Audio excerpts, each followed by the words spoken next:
Hey guys, what's going on? This first video is going to be really simple. The only thing we're going to talk about are two things that really determine your defensive success at all points on the ice. Number one is where your body is, and number two is where your stick is.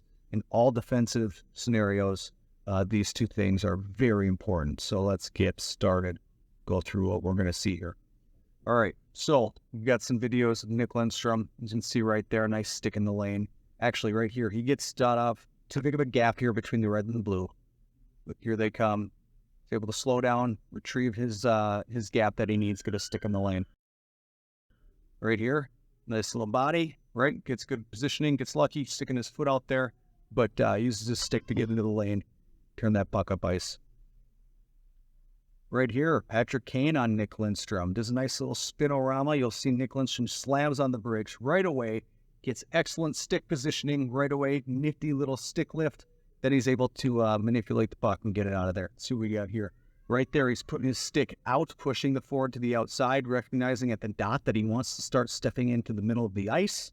Slows down, covers the passing lane, steps into him. That's a good stick play. What do we got here? Lou's going to reach in and grab it. That's lucky. That's not having the best lane between the guy and the net, but that's just having a good stick. Same thing right there. Nice shoulder on shoulder. And then stick on stick. We always talk about body on bot there. His perfect body positioning and shoulder positioning leads him to be able to walk that guy into the corner, gives him no other option of anywhere else to go with the puck, and is able to pin him against the boards.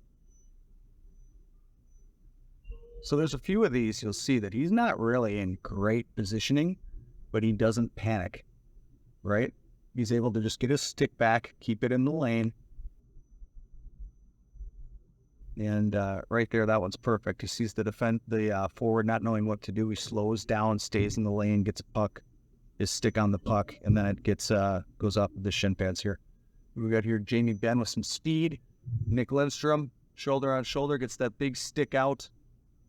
The outside hand keeps pushing him to the outside of the ice. It's able to make a difference. Outland's lucky. He knocks it out of the air. Sticks on the ice in front of the net or covering your opponent's stick, right? See what he does here. Oh, nifty little fake.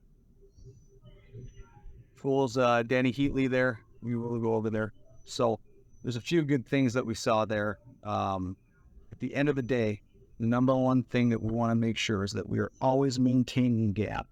That's going to be about 1 to 2 stick lengths at the red line. And I'm more ideally 1 stick length at the blue line, able to shut it down at or before they come into our zone.